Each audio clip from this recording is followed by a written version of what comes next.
بسم اللہ الرحمن الرحیم۔ السلام علیکم ریڈرز، کیسے ہیں آپ سب؟ ریڈرز، اگر آپ ہمارے چینل پہ نئے ہیں تو پلیز چینل کو سبسکرائب کر دیجئے۔ اس سے یہ ہوگا کہ ہر نئی آنے والی ویڈیو کا آپ کو نوٹیفیکیشن ملتا رہے گا۔ اسٹوری اچھی لگی تو پلیز لائک کر دیا کیجئے اور کمنٹ کر کے ضرور بتائیے کہ آپ کو اسٹوری کیسی لگی۔ چلتے ہیں کہانی کی طرف۔ وہ دوسری شادی کرنے والا ہے اور اگر اس نے اس دفعہ دوسری شادی کر لی تو بھول جاؤ کہ وہ تمہاری بیٹی کو کبھی بھی واپس اس گھر میں آنے دے گا۔ وہ صرف اپنی ماں کی آخری خواہش کا کتنا احترام کرتا۔ پہلے تو ہم نے پلاننگ کر کے یہ جھوٹ بولا کہ عائشہ سے اس کی شادی اس کی ماں کی آخری خواہش ہے، جس پر اس نے خاموشی سے اس سے شادی کر لی اور پھر اس کو ہر غلطی کو معاف کرتے ہوئے 6 سال تک اس کے ساتھ رشتے کو نبھانے کی کوشش کرتا رہا اور آخر تھک گیا تمہاری بیٹی کے کرتوتوں کی وجہ سے۔ اب مل گیا سکون۔ اب اس کا باپ جب اسے حصہ دے گا نا، تمہاری بیٹی کے ہاتھ پھوٹی کوڑی بھی نہیں آئے گی اور ہم نے جو اتنی لمبی پلاننگ کی ہوئی ہے سب یہیں رہ جائے گی۔ اس کے جانے کے بعد ولید صاحب کا غصہ کم ہونے کا نام نہیں لے رہا تھا، جبکہ صدیقہ بیگم تو بس عائشہ کو ہی فون کرنے کی کوشش میں لگی ہوئی تھی۔ بار بار فون کرتے ہوئے آخر تھک ہار کر بیٹھ گئیں۔ اتنی دفعہ کال کرنے کے باوجود بھی عائشہ نے ایک دفعہ بھی فون اٹھانے کی غلطی نہیں کی تھی۔ ولید پلیز ایسا نہ کہیں، انشاءاللہ کچھ نہیں ہوگا۔ 6 سال سے ہم نے اتنی پلاننگ کی ہے، اس طرح اس پہ پانی نہیں پھیرنے دیں گے۔ داور کی جائیداد میں ہم کسی اور کو شریک نہیں ہونے دیں گے۔ ہمیں کچھ نہ کچھ تو کرنا پڑے گا۔ داور کی باتوں سے لگ نہیں رہا تھا کہ اس نے کوئی لڑکی پسند کی ہے۔ مجھے لگ رہا ہے کہ ابھی اس نے صرف دوسری شادی کے بارے میں سوچا ہے، اور اتنا بڑا آفیسر ہے، کوئی سیدھا سادہ طریقے سے شادی تو کرے گا ہی نہیں۔ ہم اس سے پہلے ہی کوئی حل نکال لیں گے، بس ایک بار عائشہ فون اٹھا لے۔ وہ انہیں سمجھاتے ہوئے کہنے لگیں، جبکہ ولید صاحب تو کسی اور ہی سوچ میں تھے۔ وہ انہیں جواب دینا یا ان کی طرف دیکھنا بھی گوارا نہیں کر رہے تھے۔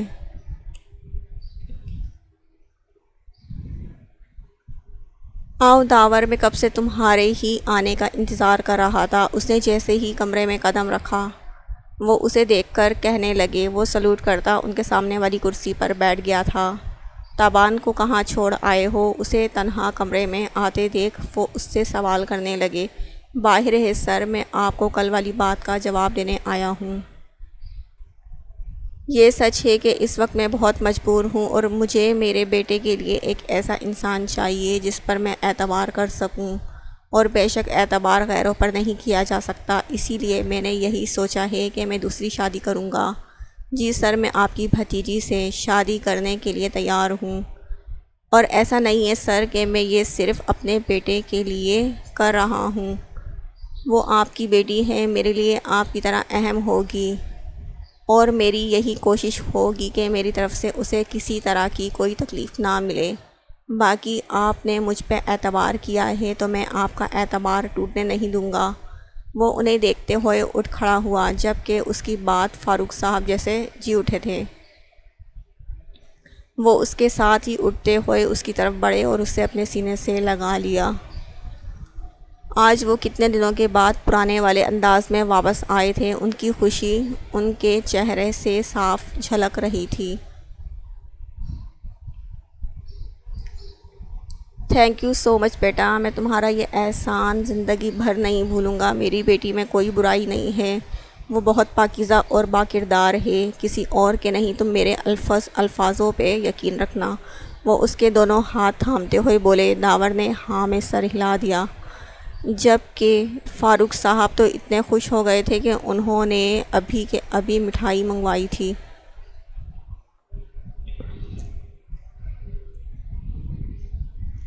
سر، اگر آپ کی اجازت ہو تو کیا میں اندر آ سکتا ہوں؟ کانسٹیبل ابرار دروازے پر کھڑا اجازت مانگ رہا تھا۔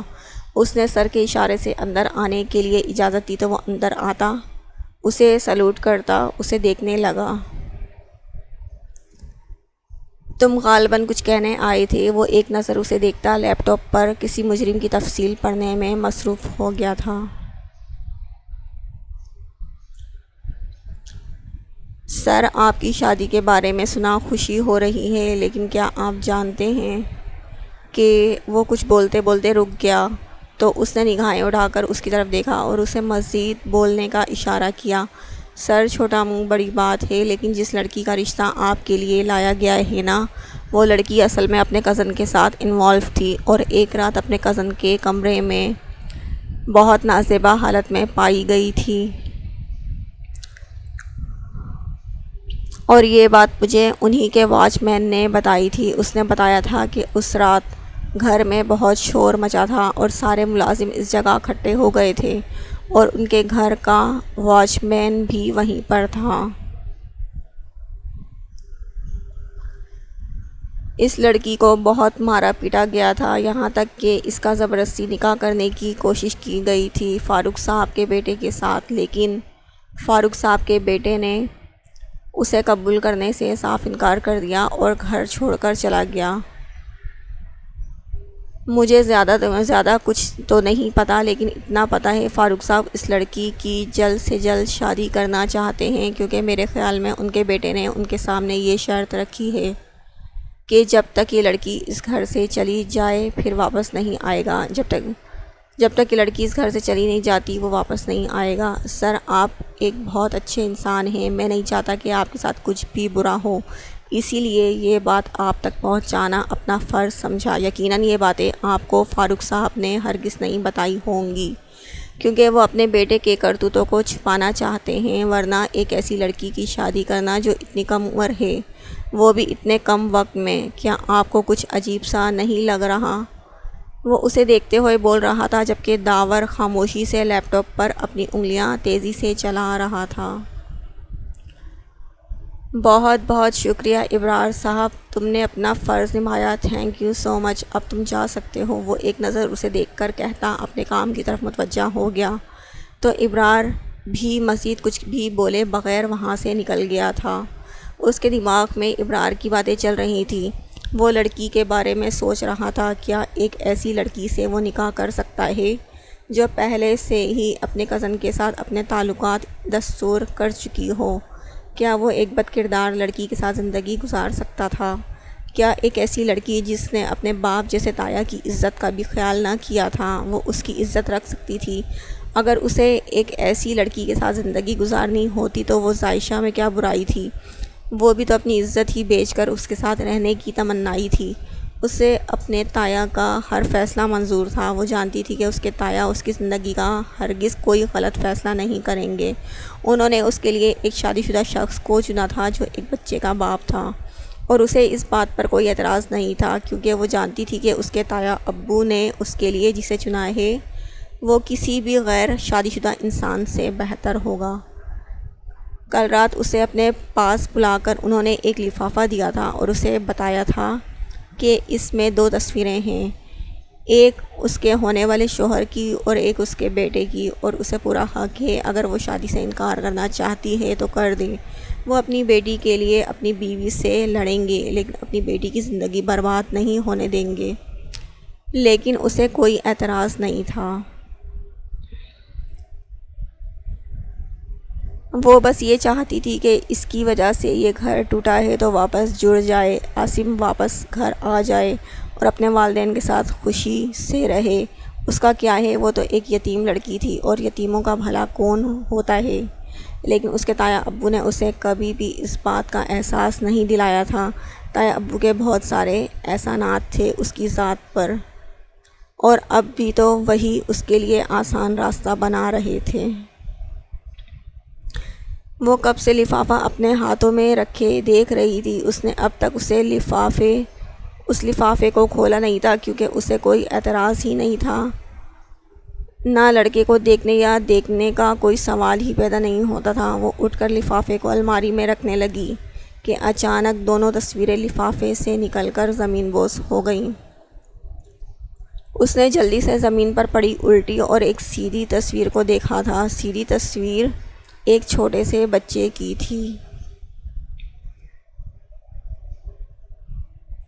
جو بے تحاشا خوبصورت تھا۔ اس نے فوراً اس تصویر کو اٹھا لیا تھا، جبکہ دوسری تصویر اس نے فوراً اٹھا لی تھی، لیکن اس کا سارا دھیان اس بچے کی تصویر پر تھا۔ ماشاءاللہ کتنا پیارا بچہ ہے، یہ تو بالکل چھوٹا سا ہے۔ وہ بچے کی تصویر ہاتھ میں پکڑے بس دیکھے جا رہی تھی، دوسری تصویر کی طرف دیکھنے کا جیسے اسے ہوش ہی نہیں تھا۔ اسے بچے شروع سے ہی بہت پسند تھے۔ یہ بچہ اسے بے حد قریب محسوس ہو رہا تھا۔ آپ کتنے پیارے ہو، وہ بے ساختہ تصویر کو چومتے ہوئے بالکل بچکانہ انداز میں خوش ہوئی تھی۔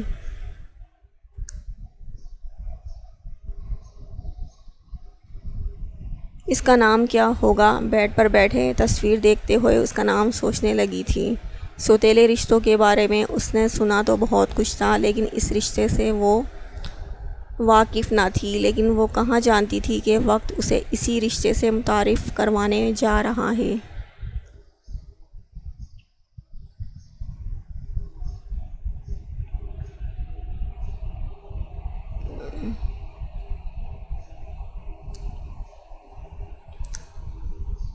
اور اس بچے کو دیکھ کر تو اسے اور بھی زیادہ پیار آ رہا تھا۔ گول مٹول پھولے گالوں والا وہ سرخ اور سفید بچہ اسے اپنے دل کے قریب محسوس ہو رہا تھا۔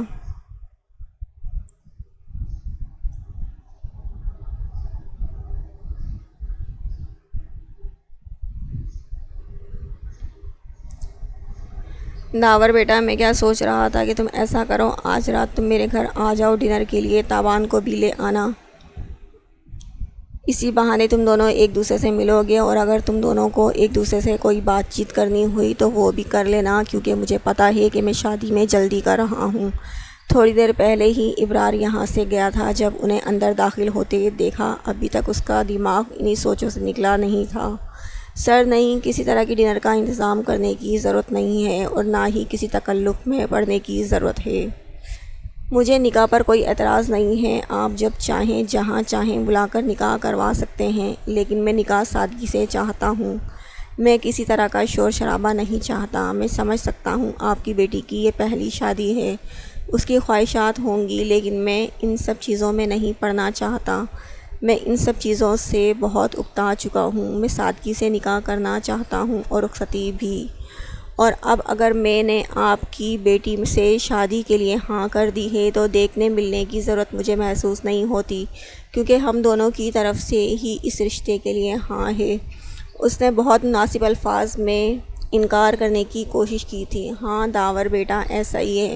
میں نے اپنی بیٹی سے کل رات ہی اس بارے میں پوچھ لیا تھا، اسے اس شادی پر کوئی اعتراض نہیں ہے۔ میں نے تمہاری اور تمہارے بیٹے کی تصویر دی تھی اسے۔ مجھے نہیں پتا اس نے دیکھا کہ نہیں دیکھا، لیکن اس نے کہا کہ اسے میرا ہر فیصلہ منظور ہے۔ لیکن میں پھر بھی چاہتا تھا کہ تم دونوں ایک دوسرے سے ملو، اور اسی لیے آج تم ڈنر میرے گھر میں کرو گے۔ وہ اسے دیکھتے ہوئے بولے تو وہ ان کے اس قدر اصرار پر کچھ بھی نہ بول سکا۔ بیٹا، میں تمہیں کچھ بتانا چاہتا ہوں اپنی بیٹی کے بارے میں۔ وہ کہنے کو میری بھتیجی ہے، لیکن میرا اس کے ساتھ جو رشتہ ہے وہ بیٹی والا ہے، اور میرا بیٹا عاصم اسے سگی بہنوں سے بھی زیادہ عزیز جانتا ہے۔ لوگوں نے میری بیٹی کے کردار پر بہت تیر چلائے ہیں، میرے بیٹے کو ذلیل کیا ہے اپنی بہن کے لیے۔ اس طرح کے الفاظ سن کر میرا بیٹا گھر چھوڑ کر چلا گیا، کیونکہ اسے لگ رہا تھا کہ اس کے وہاں ہونے کی وجہ سے ہی کنزش کو دن رات ٹارچر کیا جا رہا ہے۔ اسی لیے وہ اس کی زندگی سے ہی دور چلا گیا، کیونکہ وہ اپنی بہن سے بہت محبت کرتا تھا، اور اپنے نام کے ساتھ اس کا نام بدنام ہوتے نہیں دیکھ سکتا تھا۔ میری بیوی کو لگتا ہے کہ جب کنزش اس گھر سے چلی جائے گی تو اس کا بیٹا واپس آ جائے گا، لیکن اس نے کہا وہ کبھی واپس نہیں آنا چاہتا۔ وہ اس گھر میں کبھی قدم نہیں رکھنا چاہتا جہاں اس کے اور اس کی بہن کے پاکیزہ رشتے کو بدنام کیا گیا۔ ایک وقت پر میں بھی بہہ گیا تھا۔ میں نے عاصم کو مجبور کرنے کی کوشش کی کہ وہ میری بیٹی کی عزت کے خاطر اس سے نکاح کر لے، لیکن وہ اپنی بہن کے ساتھ اس طرح کا تعلق کیسے جوڑتا؟ اس نے اسے اپنے ہاتھوں سے پالا تھا، وہ اس کی گڑیا ہے۔ میں جانتا ہوں کنزش کے ساتھ اس کا محرم رشتہ نہیں تھا، لیکن عاصم کے لیے وہ سگی بہن تھی۔ لیکن لوگوں نے اس کے رشتے کو اتنا گندا کیا کہ آج مجھے مجبوراً تمہارے سامنے ہاتھ جوڑنے پڑے۔ میری بیٹی کے کردار پر داغ لگا ہوا ہے، اور میں یہ بات تمہیں اس لیے بتا رہا ہوں کہ تمہیں یہ بات کسی اور سے پتہ چلے، اور میں اس کی شادی اتنی جلد بازی میں اس لیے کرنا چاہتا ہوں، اور میں سمجھ سکتا ہوں کہ ابرار نے یہاں آ کر تم سے کیا کہا ہوگا۔ وہ اسے دیکھتے ہوئے بول رہے تھے، سر میں ان باتوں کے بارے میں نہیں سوچنا چاہتا۔ تھوڑی دیر پہلے جب ابرار صاحب میرے پاس آئے تو میری سوچ بہت عجیب تھی۔ میرے ذہن میں یہ بات چل رہی تھی کہ میں ایسی لڑکی سے شادی کیسے کروں گا جسے اپنے کزن کے ساتھ بدنام کیا جا رہا ہے۔ تھوڑی دیر پہلے میں آپ کی بیٹی کے بارے میں بھی بہت کچھ سوچ رہا تھا۔ میرے دماغ میں عجیب عجیب سے خیالات آ رہے تھے، لیکن پھر آخر میں اس نتیجے پہ پہنچا ہوں کہ میں بھی کوئی پرفیکٹ انسان نہیں ہوں، مجھ میں بھی ہزار کمیاں ہیں۔ میں شادی شدہ مرد، ایک بچے کا باپ ہوں، تو یہ بات میں سمجھ سکتا ہوں کہ مجھے دوسری شادی کے لیے کوئی پرفیکٹ لڑکی نہیں ملے گی۔ باقی اگر میرے دماغ میں کوئی بھی ڈاؤٹ ہوتا تو میں شادی سے انکار کر دیتا، اس لیے میری طرف سے بالکل بے فکر ہو جائیں۔ وہ انہیں دیکھتے ہوئے بولا تھا، جبکہ وہ اس کے الفاظ کو بہت غور سے سن رہے تھے۔ یقیناً وہ یہ کہہ رہا تھا کہ اگر میں شادی شدہ ہوں تو آپ کی بیٹی بھی بدنام ہے، ہم دونوں برابر ہیں اور شاید ایک دوسرے کے لیے پرفیکٹ بھی، یا شاید اس کی باتوں کا مطلب کچھ اور تھا جو وہ سمجھنا نہیں چاہتے تھے۔ داور، میری بیٹی بہت اچھی ہے اور تمہیں خود اس بات کا یقین ہو جائے گا۔ آج رات ڈنر پہ تم دونوں کی ملاقات کروانا چاہتا ہوں میں، تاکہ نکاح سے پہلے اگر تمہیں کوئی اعتراض ہو تو ہم یہ بات یہیں ختم کر دیں گے۔ وہ اس کا کندھا تھپ تھپاتے ہوئے اس کے کمرے سے نکل گئے تھے، جبکہ اس کے جانے کے بعد وہ ایک بار پھر سے اپنی پرانی سوچ میں جانے لگا تھا۔ اسے اپنے بیٹے کے لیے یہ قدم اٹھانا تھا، اور وہ جانتا تھا کہ وہ پرفیکٹ نہیں ہے، وہ اپنے لیے کوئی پرفیکٹ نہیں چاہتا تھا۔ ارے سہروش، اچھا ہوا یار تم مجھے مل گئیں، پلیز میری شرٹ پریس کر دو، مجھے ذرا باہر اپنے دوستوں کے ساتھ جانا ہے۔ زویا کچن میں ہے اور ماما روم میں آرام کر رہی ہیں، اور ملازمہ ٹھیک سے کرتی نہیں ہیں۔ اگر تم کر دو تو میں تمہارا بہت شکر گزار رہوں گا۔ وہ ہاتھ میں شرٹ لیے سیڑھیوں سے اترتے ہوئے اسے روک کر بولا، جی مجھے دیں، میں کر دیتی ہوں۔ وہ فوراً ہی اس کے ہاتھ سے شرٹ لے چکی تھی اور استری اسٹینڈ کے قریب جا کر اس کی شرٹ پریس کرنے لگی تو وہ اس کے ساتھ ہی کرسی رکھ کر بیٹھ گیا، شاید اسے جانے کی جلدی تھی۔ ایک بات پوچھوں تم سے، برا تو نہیں مناؤ گی نا؟ وہ اسے کام کرتے دیکھ اپنی طبیعت کے مطابق باتیں کرنے لگا تھا۔ اس کے ساتھ ابھی تک اس کی بہت کم بیٹھک ہوئی تھی، بلکہ نہ ہونے کے برابر۔ وہ ہمیشہ اپنے ہی کاموں میں بزی رہتی تھی، اور وہ بھی آج کل گھر میں کم ہی رہ رہا تھا، کیونکہ 2 دن کے بعد اس کی ڈیوٹی شروع ہونے والی تھی، تو اس کی آزادی یوں ہی ختم ہو جاتی۔ جی ضرور پوچھیں، میں ہرگز برا نہیں مناؤں گی، اس نے مسکرا کر جواب دیا تھا، جس پر زوار کرسی سے کھڑا ہوتا ہوا اس کے پاس رکا۔ تم اس دن رو رہی تھی نا، میرا مطلب ہے تم اتنی پریشان کیوں تھیں؟ یار راہیل تمہارا منگیتر ہے، اس کے ساتھ تمہاری شادی ہونے والی ہے، تم دونوں نے ساری زندگی ایک دوسرے کے ساتھ گزارنی ہے، تو ایسے میں تمہارا اس سے اتنا زیادہ خوفزدہ رہنا، خود سے دور رکھنا ٹھیک نہیں لگتا۔ آخر اب تم دونوں کی شادی کو وقت ہی کتنا رہ گیا ہے، تم دونوں ایک ہی گھر میں رہتے ہو، لیکن اس طرح سے رہتے ہو جیسے تم دونوں ایک دوسرے کو جانتے نہیں۔ مجھے معاف کرنا، میں تمہارے پرسنل میں انٹرفیئر کر رہا ہوں، مجھے ایسا لگا کہ شاید تم اس دن مجھ سے ناراض ہو گئی تھی۔ وہ اسے دیکھتے ہوئے بولا تو سہروش مسکرا دی، انہیں ایسا کچھ بھی نہیں ہے، وہ دراصل مجھے عادت نہیں ہے، اور راہیل کے ساتھ میری اتنی انڈرسٹینڈنگ بھی نہیں ہے، اور پھر یوں اچانک آپ نے مجھے ان کے ساتھ بھیجا تو میں گھر آ گئی تھی، کیونکہ مجھے تو یہ بھی نہیں پتہ کہ 2 منگیتر کیا بات کریں گے۔ وہ اس کو دیکھتے ہوئے جیسے بہانہ بنا رہی تھی، اس کے اس طرح سے کہنے پر وہ صرف ہاں میں سر ہلاتا اپنی شرٹ لینے لگا۔ تھینک یو سو مچ یار، تم نے میرا کام کر دیا۔ ویسے تم مجھ سے اتنا دور کیوں بھاگتی ہو؟ ہم دونوں ایک ہی گھر میں رہتے ہیں اور تم مجھ سے بالکل بات نہیں کرتی، لگتا ہے تمہیں اپنا یہ دیور کچھ خاص پسند نہیں ہے۔ وہ اب جیسے اپنے مطلب کی بات پہ آیا تھا، اس کے چہرے پہ شرارتی مسکراہٹ تھی۔ نہیں ایسا ہرگز نہیں ہے۔ وہ نہ جانے کیا بولنے والی تھی جب اچانک کچن سے برتن گرنے کی آواز آئی تھی۔ یہ لو، زویا میڈم کا پیزا لگتا ہے بن گیا، وہ کہہ لگا کر ہنسا تھا اور ساتھ ہی قدم کچن کی طرف بڑھائے تھے۔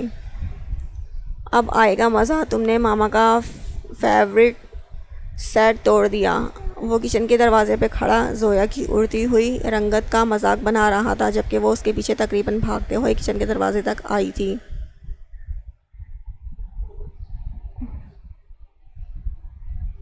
کیا ٹوٹا ہے؟ کون سی چیز کے ٹوٹنے کی آواز آ رہی ہے؟ عائشہ بیگم کچن میں کچھ ٹوٹنے کی آواز پر تیزی سے آئی تھی۔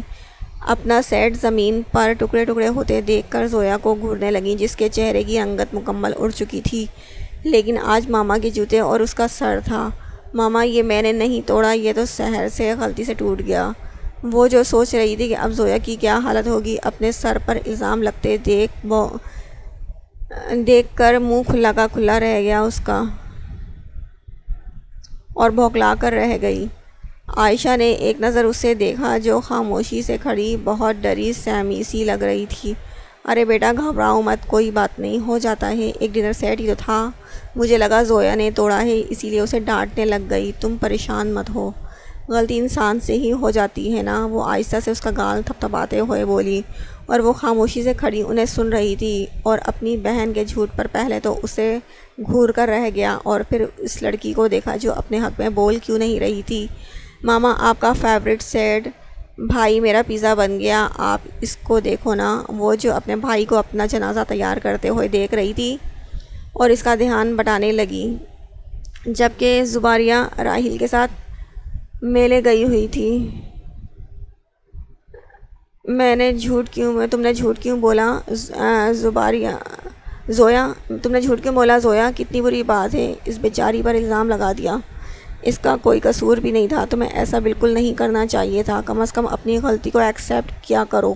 اسے زویا پر بہت غصہ آ رہا تھا، تو بھائی میں اور کیا کرتی، آپ دیکھ نہیں رہے تھے ماما کتنی خونخوار نظروں سے مجھے دیکھ رہی تھی، اور وہ سحر کو کچھ بھی نہیں کہتی کیونکہ سحر ویسے بھی اتنی بزدل ہے اور گھر میں اسے کوئی کچھ نہیں کہتا۔ آج اس نے اپنی دوست کو بچا لیا، اور کون سا ماما نے اسے ڈانٹا ہے یا کچھ کہا ہے، آپ تو بس ایسے ہی پریشان ہو رہے ہیں۔ اچھا بابا غصہ تو نہ کریں، معافی مانگ لوں گی اس کو سوری بول دوں گی۔ وہ بھائی کو ناراض دیکھ کر مناتے ہوئے انداز میں بولی تو وہ نہ میں سر ہلاتے ہوئے کچن سے نکل گیا۔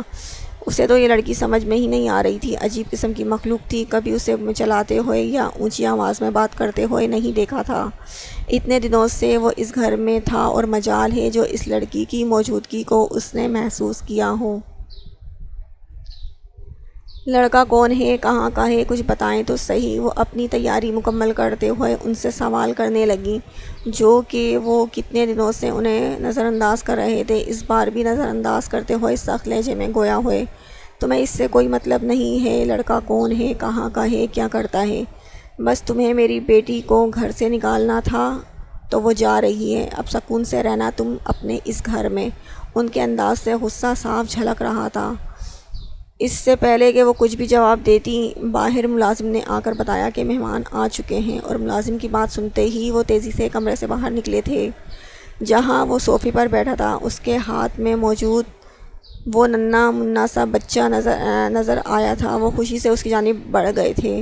تھینک یو سو مچ بیٹا، تم نے میری بات کا مان رکھا، ابھی تک مجھے لگ رہا تھا کہیں تم نہ آئے تو، لیکن مجھے بہت خوشی ہو رہی ہے تمہیں یہاں دیکھ کر، وہ اس سے ملتے ہوئے کہنے لگے اور پھر اس کے ساتھ ہی صوفے پر بیٹھ گئے۔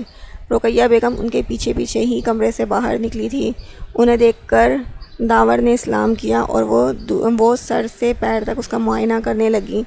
اسے وہ جانتی تھی، ایسا نہیں تھا کہ اس سے پہلے انہوں نے اسے دیکھا نہیں تھا، کئی دفعہ پارٹی میں اس سے پہلے بھی مل چکی تھی اور تب انہیں یہ لڑکا بہت پسند بھی آیا تھا، اور انہیں یاد پڑتا تھا کہ اس کے ساتھ ایک پیاری سی ماڈرن لڑکی بھی تھی جو غالباً اس کی بیوی ہوا کرتی تھی۔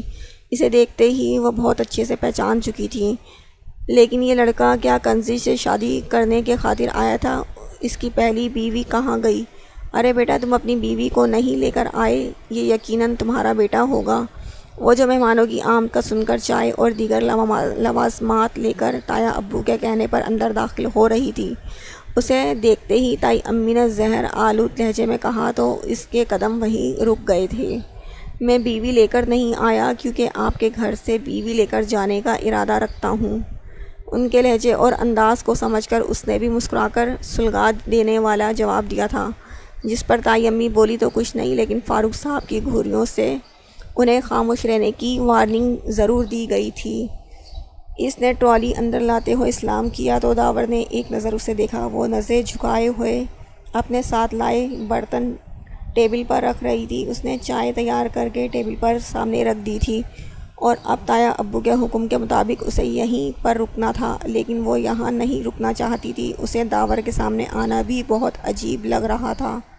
پتہ نہیں طایا ابو نے اس آدمی کو اس کے بارے میں کچھ بتایا بھی ہوگا یا وہ اس کے بارے میں کچھ جانتا بھی ہوگا یا نہیں۔ وہ بس اتنا ہی جانتی تھی کہ طایا ابو نے اس کا رشتہ اس آدمی سے طے کر دیا ہے، اور اس کے نام اور پروفیشن کے علاوہ اسے کچھ بھی نہیں پتہ تھا۔ بیٹا، یہ میری بیٹی ہے، اس کا نام کنزش ہے۔ بہت چھوٹی سی تھی جب اس کے والدین ایک کار ایکسیڈنٹ میں انتقال کر گئے، تب سے ہی یہ میرے پاس ہے۔ اس نے مجھے کبھی بیٹی کی کمی محسوس نہیں ہونے دی۔ وہ اسے اپنے پاس بیٹھنے کا اشارہ کرتے ہوئے کہنے لگے تو داور ذرا سا مسکرایا۔ اور کنزش یہ ہے داور حیدری، میرا سب سے قابل آفیسر، جسے میں نے تمہارے لیے چنا ہے۔ داور بیٹا، اگر تم کنزش سے اکیلے میں کوئی بات کرنا چاہتے ہو تو ہمیں کوئی اعتراض نہیں، وہ اسے دیکھتے ہوئے بولے تھے، جس نے صرف ایک ہی نظر کنزش کو دیکھ کر نگاہیں پھیر لی تھیں۔ نہیں سر، اس کی ضرورت نہیں ہے۔ ہاں، لیکن اگر آپ کی بیٹی مجھ سے کچھ پوچھنا چاہتی ہے تو مجھے اعتراض نہیں، اس نے انہیں دیکھتے ہوئے جواب دیا۔ تو انہوں نے ایک نظر کنزش کی طرف دیکھا تھا، جو کہ فوراً ہی نام سر ہلا گئی۔ طایا ابو نے اس کی پریشان سی صورت دیکھ کر اسے اندر بھیج دیا۔ وہ فوراً ہی ان کے پاس سے اٹھ کر اندر کی جانب چلی گئی تھی۔ اس وقت کتنا نروس محسوس کر رہی تھی صرف وہی جانتی تھی۔ رشتے اس طرح سے تو طے ہرگز نہیں ہوتے تھے، لیکن وہ اپنی زندگی میں اب کچھ بھی اچھا ہونے کی امید چھوڑ چکی تھی۔ اسے بس اس بات کا انتظار تھا کہ اب کون سا نیا امتحان اس کا انتظار کر رہا تھا۔ پچھلے 2 مہینے سے دن رات طائی امی اور ان کے رشتہ داروں کے طعنے سن کر اس میں برداشت کی کمی ہو گئی تھی، اور بس ان سب چیزوں سے بہت دور چلی جانا چاہتی تھی۔ وہ خاموشی سے اپنے کمرے میں آ گئی، لیکن جاتے جاتے اس نے ملازمہ کو کہہ دیا تھا کہ جب وہ کھانا لگانے لگے تو اسے بلا لے، کیونکہ طایا ابو نے کہا تھا کہ ڈنر کے وقت بھی وہ ان کے ساتھ ہی رہے گی۔ ٹھیک ہے بیٹا، جیسے تم دونوں کی مرضی، ویسے میں جلدی نکاح چاہتا ہوں۔ اس جمعے کو میں یہ فریضہ سر انجام دے دینا چاہتا ہوں۔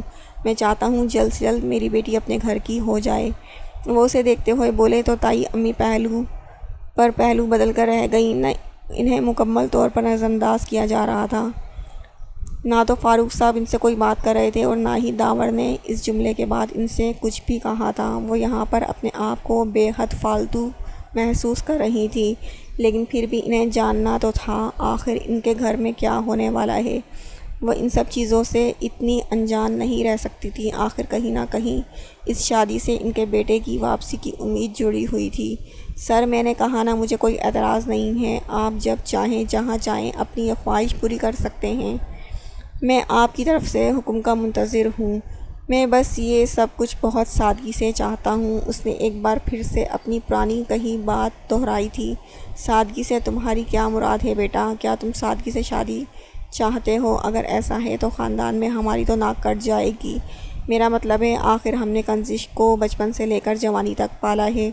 پورے خاندان میں ان کی تھو ہوگی کہ لڑکی کو پال سکتے ہیں، اس کی شادی بہتر طریقے سے نہیں کر سکتے۔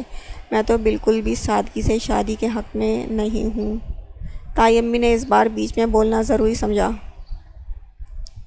تم سے کسی نے کچھ پوچھا؟ تم خاموش رہو۔ یہاں میری بیٹی کی زندگی کا فیصلہ ہو رہا ہے اور میں بہتر جانتا ہوں کہ مجھے کیا کرنا چاہیے۔ فاروق صاحب کا لہجہ اتنا تلخ تھا کہ وہ شرمندہ ہو کر رہ گئی۔ داور کے سامنے وہ ان کی اس طرح انسلٹ کریں گے، یہ تو انہوں نے سوچا بھی نہیں تھا۔ ٹھیک ہے، آپ کی بیٹی ہے، آپ ہی بہتر فیصلہ کریں، میرا یہاں بھلا کیا کام؟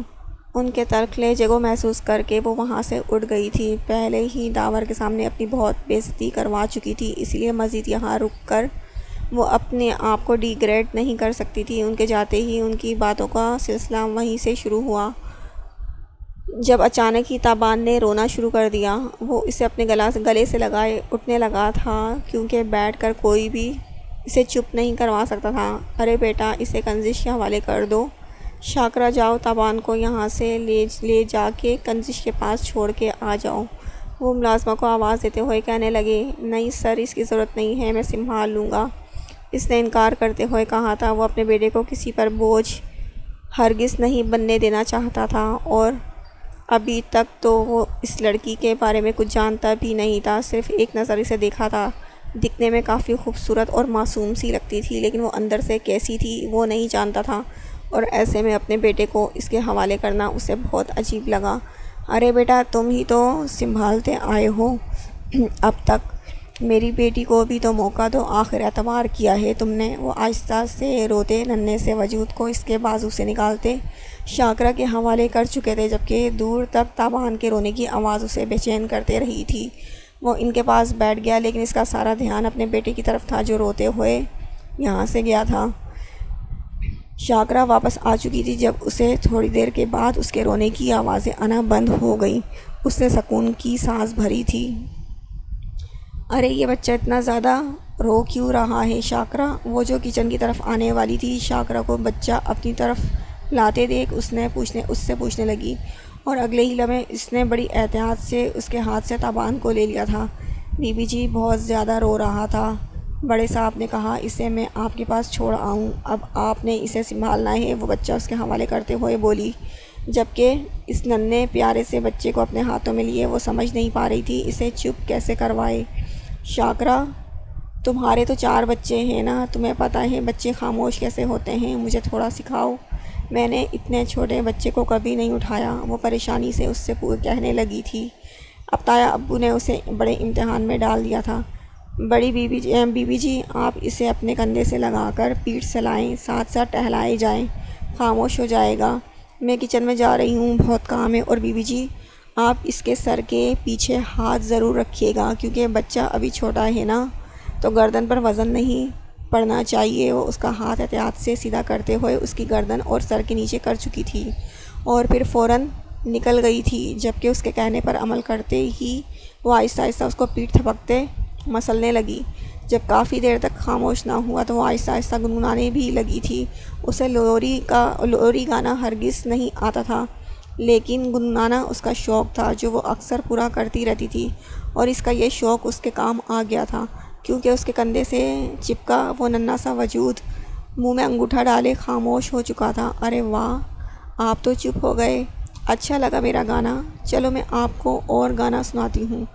وہ خوش ہوتے ہوئے گنگنانے لگی، اور وہ یوں ہی اس کے کندھے سے لگا نہ جانے کب نیند کی وادیوں میں اتر گیا۔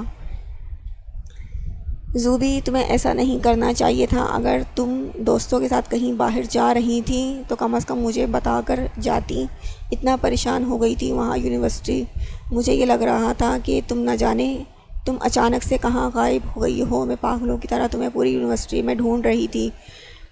ڈرائیور انہیں لینے آیا تو گاڑی میں بیٹھتے ہوئے اس سے کہنے لگی، جس کے چہرے پر کسی طرح کی کوئی شرمندگی نہیں تھی۔ وہ اپنے دوستوں کے ساتھ باہر آؤٹنگ پر گئی تھی، اور گھر میں یہی بہانہ بنایا تھا کہ وہ یونیورسٹی آئی ہوئی ہے۔ صبح وہ اس کے ساتھ ہی آئی تھی، لیکن جب وہ اپنی کلاس کی طرف چلی گئی تو نہ جانے کب وہ یونیورسٹی سے نکل کر اپنے دوستوں کے ساتھ چلی گئی، اور جب وہ اپنی ساری کلاسز لے کر اس کے پاس آئی تو اسے پتہ چلا کہ زباریہ تو یونیورسٹی میں ہے ہی نہیں، اور اس کی اٹینڈنس بھی نہیں لگی۔ اس بات نے اسے پریشان کر دیا تھا، بھلا ایسے کیسے ہو سکتا تھا؟ وہ صبح اس کے ساتھ آئی تھی، اچانک کیسے کہیں جا سکتی تھی؟ اور اب ڈرائیور کے آنے سے کچھ دیر پہلے ہی وہ واپس آئی تھی اور اسے یہ بتایا تھا کہ وہ اپنی دوستوں کے ساتھ باہر گئی ہے۔ اسے بتانا تو اس نے ضروری ہی نہیں سمجھا تھا۔ ریلیکس میری جان، کیا ہو گیا ہے تمہیں؟ اتنی بھی پریشانی والی بات نہیں تھی جتنا تم سوچ رہی ہو، اور اب گھر میں جا کر ڈھنڈورا مت پیٹنا، اور نہ کسی کو بتانے کی ضرورت نہیں ہے۔ میں اپنے دوستوں کے ساتھ باہر گئی تھی اور ایک نظر اسے باہر دیکھنے لگی تھی، جب دھیان فرنٹ سیٹ کی طرف گیا اور وہاں کسی اور کو بیٹھے دیکھ اس کا منہ کھل گیا تھا۔ زاور، آپ ہمیں لینے کے لیے آئے؟ مجھے لگا ڈرائیور ہے، حیرانگی سے اسے دیکھتے ہوئے کہنے لگی، تو وہ بے اختیار مسکرا دیا۔ اب اسے سمجھ آیا تھا کہ گاڑی اب تک سٹارٹ کیوں نہیں ہوئی تھی۔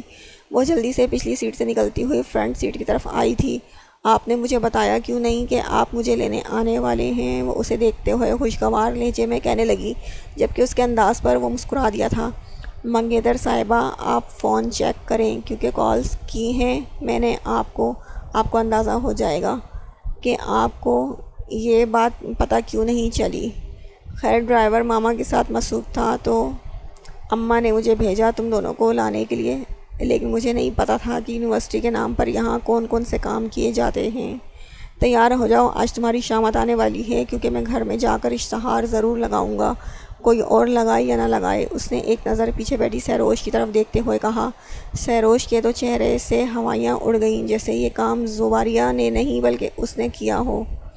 ہاں تو بتا دیں، میں کون سا کسی سے ڈرتی ہوں؟ وہ کندھے اچکا کر بولی۔ اسے یقین تھا یہ بات کسی کو نہیں بتائے گا، لیکن اکیلے میں اسے لمبا سا لیکچر ضرور دے گا۔ اس کی یہ بات بڑی اچھی تھی، وہ کبھی بھی اس کی انسلٹ کسی تیسرے کے سامنے نہیں کرتا تھا، اور زباریہ اس کی ہونے والی بیوی تھی، اس کی عزت رکھنا اس کا فرض تھا، اور زباریہ یہ بات بہت اچھے طریقے سے جانتی تھی، اور وہ اسے ضرور ڈانٹے گا بلکہ بےعزتی بھی کرے گا، لیکن اس کے کسی کے سامنے اس کو کچھ نہیں کہے گا۔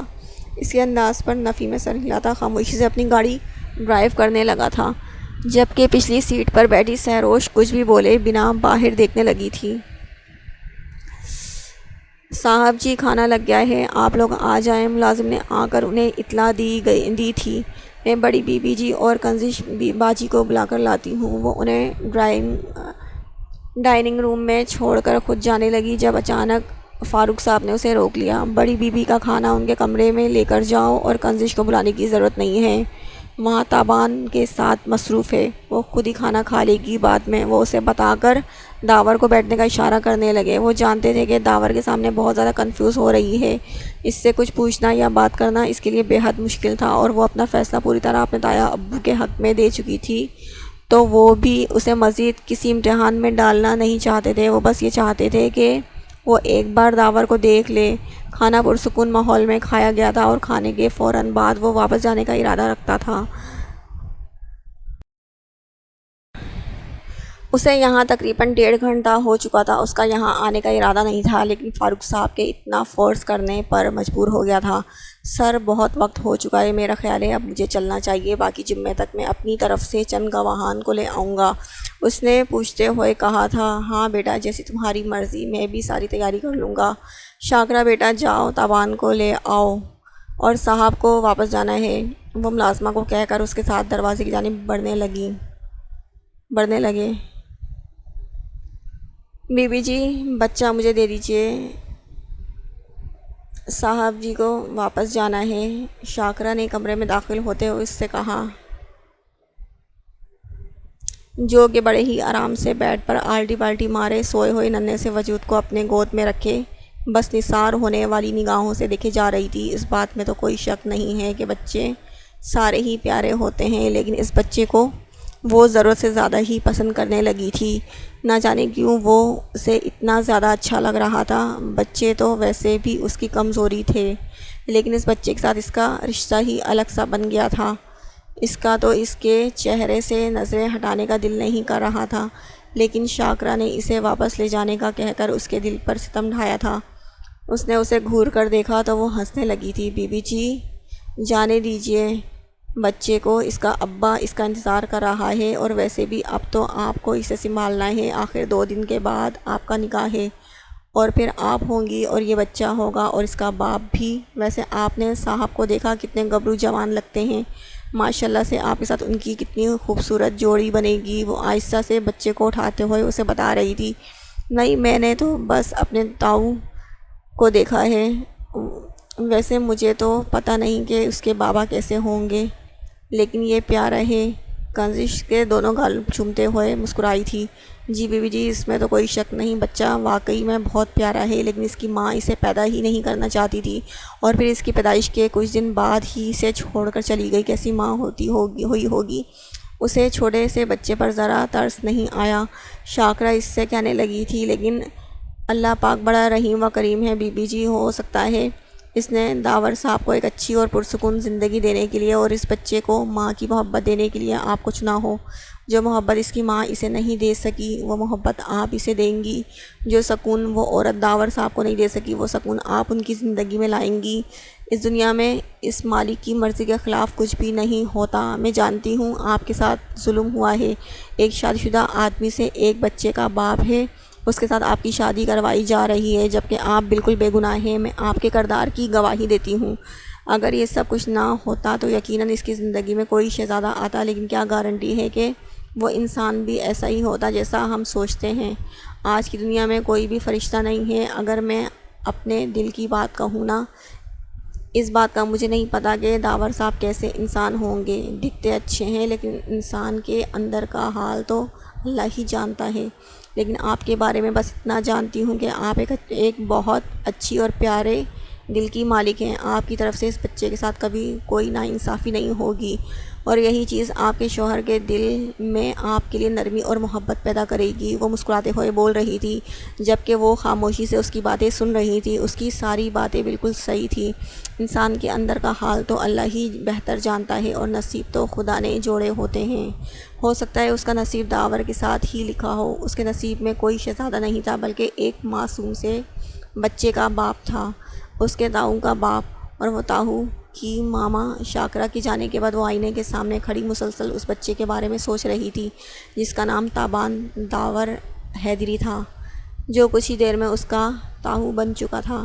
ارے سہروش بیٹا، یہ کپڑے راحیل کے کمرے میں چھوڑ آؤ، میرے گھٹنے میں تکلیف ہے، سیڑھیاں نہیں چڑھا جا رہا، ورنہ تمہیں کبھی نہیں کہتی۔ اور ہاں میری جان، میری بات کا برا مت ماننا، لیکن سمجھنے کی کوشش کرو۔ وہ جو اوپر کی طرف جا رہی تھی پھپھو جان کی آواز پر رک کر ان سے کپڑے لینے لگی، لیکن ان کے انداز پر کچھ پریشان بھی ہوئی۔ بیٹا، راحیل تمہارا ہونے والا شوہر ہے۔ وہ کتنی بار مجھ سے کہہ چکا ہے کہ تم اس سے بات نہیں کرتی، اس سے کھچی رہتی ہو۔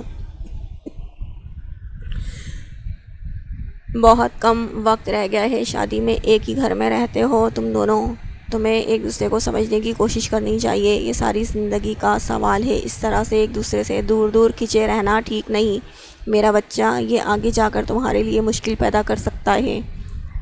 میں یہ نہیں کہتی کہ تم اس کے ساتھ آؤٹنگ پر جاؤ، اس کے ساتھ گھومو پھرو یا اکیلے میں اس کے ساتھ وقت گزارو۔ نہیں بیٹا، میں تمہاری نیچر کو بہت اچھے طریقے سے سمجھتی ہوں۔ میں جانتی ہوں کہ یہ ساری چیزیں تمہارے لیے بہت مشکل ہیں۔ میں تو بس یہ کہہ رہی ہوں کہ تم تمام گھر والوں کے ساتھ راحیل جب بیٹھا ہو تو تم وہاں سے جگہ چھوڑ کر نہ چلی جایا کرو۔ یہ ساری چیزیں وہ نوٹ کرتا ہے، اسے برا لگتا ہے، اسے لگتا ہے کہ تم اسے پسند نہیں کرتی، اس لیے ایسا کرتی ہو۔ ایک آدمی کے لیے ایک لڑکی کی نیچر کو سمجھنا بہت مشکل ہوتا ہے، اور وہ بھی تب جب لڑکی اس کے ساتھ بالکل بھی وقت نہ گزارے۔ اور آج شام کی بات لے لو، سب لوگ ٹی وی لاؤنج میں بیٹھے تھے، راحیل کے آتے ہی تم اٹھ کر اندر چلی گئیں۔ اس بات پر وہ مجھ سے سوال کرنے لگا، کیا تم اس شادی پر خوش ہو؟ کیا تمہارے ساتھ کوئی زبردستی کی جا رہی ہے؟ راحیل تمہیں پسند کرتا ہے، اس لیے اس نے تم سے رشتہ جوڑنا چاہا ہے، ورنہ تمہارے تایا ابو تمہیں اپنے گھر لے کر جانا چاہتے تھے، لیکن ان لالچی لوگوں سے تمہیں دور کرنے کے لیے میں نے یہی فیصلہ کیا تھا کہ میں تمہاری شادی راحیل سے کروا دوں گی۔ لیکن یہ بات میں نے راحیل کو بالکل نہیں بتائی تھی، بلکہ خود راحیل نے مجھ سے کہا کہ وہ تم سے شادی کرنا چاہتا ہے۔ اس نے اپنی پسند مجھ سے شیئر کی تو مجھے لگا میرے من کی مراد برائی ہو۔ میں نے اس کی منگنی کرنے میں ایک سیکنڈ بھی نہیں لگایا تھا، لیکن اب اسے ایسا لگ رہا ہے جیسے تم اسے پسند نہیں کرتی۔ مرد کا دماغ بہت ساری چیزیں سوچ لیتا ہے سحر۔ میں نہیں جانتی راحیل کے دماغ میں کیا چل رہا ہے، لیکن اتنا جانتی ہوں کہ تمہارا اسے نظر انداز کرنا، خود سے دور رہنا اسے کچھ غلط سوچنے پہ مجبور کر دے گا، جو تمہاری اور اس کی زندگی کو بہت بری طرح سے متاثر کر سکتا ہے۔ راحیل اوپر کمرے میں ہے، تم جاؤ، یہ کپڑے چھوڑ آؤ، وہ پیار سے اسے سمجھاتے ہوئے بولی تھی، جبکہ وہ صرف ہاں میں سر ہلاتی آہستہ آہستہ سیڑھیاں چڑھنے لگی۔ انہیں نہیں بتا سکتی تھی کہ اسے راحیل سے نہیں بلکہ ہر مرد سے ڈر لگتا ہے۔ وہ اپنی فیملی میں بھی کبھی کسی سے نہیں ملتی سوائے اپنے بابا کے، وہ کسی مرد کو جانتی تک نہیں تھی۔ اس گھر میں زیادہ مرد تو تھے نہیں، لیکن یہ چار انسان اسے کنفیوز کر دیتے تھے۔ زمان اور نعمان انکل تو بالکل اسے بیٹیوں کی طرح ہی ٹریٹ کرتے تھے۔ زاور اسے بہت کم مخاطب کرتا تھا، لیکن راحیل کی نظریں خود پر محسوس کر کے وہ پریشان ہو جاتی تھی، اور پھر اس وقت جب وہ بہت سارے لوگوں کے بیچ میں بیٹھی ہوتی۔ راحیل کی نظر بہت عجیب سی لگتی تھی اور وہ اس سے شادی کرنے والا تھا، بہت کم وقت رہ گیا تھا ان دونوں کی شادی میں، لیکن اس کے باوجود بھی راحیل کی نظریں اسے کپکپاہٹ میں مبتلا کر دیتی تھی۔ شاید یہ فطری شرم تھی جو اس سے محسوس کرتی تھی یا کچھ اور، لیکن راحیل کی وجہ سے اکثر پریشان ہو جایا کرتی تھی۔ وہ آہستہ سے کمرے کے دروازے پر دستک دیتے ہوئے دروازہ کھولنے لگی۔ اس سے پہلے کہ راحیل جواب دیتا وہ اندر داخل ہو چکی تھی، لیکن سامنے ٹیبل پر راحیل کو دیکھ کر اس کی ٹانگیں کانپنے لگی۔ اس کے ہاتھ سے کپڑے چھوٹ کر زمین بوس ہو چکے تھے۔ اس سے پہلے کہ راحیل اسے پکارتا تو وہ تیزی سے کمرے سے باہر نکل گئی۔ اس کے ہاتھ بری طرح کانپ رہے تھے۔ وہ کیا کر رہا تھا وہ بہت اچھے طریقے سے سمجھ سکتی تھی۔ وہ تیزی سے نیچے کی طرف جانے والی تھی، اس وقت ڈر کے مارے اس کا سارا جسم کانپ رہا تھا۔ تیزی سے بھاگتے ہوئے وہ سامنے سے آتے وجود سے ٹکرائی تھی۔ سہروش، کیا ہو گیا؟ تم یوں بھاگ کیوں رہی ہو؟ اور تم کہاں سے آ رہی ہو یار؟ کیا ہو گیا ہے تمہیں؟ تم ٹھیک تو ہو نا؟ کیا ہوا سہروش؟ کیا دیکھا ہے تم نے وہاں پر؟ وہ اسے تھامتے ہوئے اس سے سوال کرنے لگا۔ وہ بری طرح سے ڈری ہوئی تھی۔ اس کا یوں ڈرنا گھبرانا اسے بھی پریشان کر گیا تھا۔ وہ وہاں راحیل کمرے میں۔ ہاں بولو کیا ہوا راحیل کے کمرے میں؟ بتاؤ مجھے کیا ہوا؟ سہروش کو اس طرح خوفزدہ ہونے پر اسے حوصلہ دیتا پوچھنے لگا۔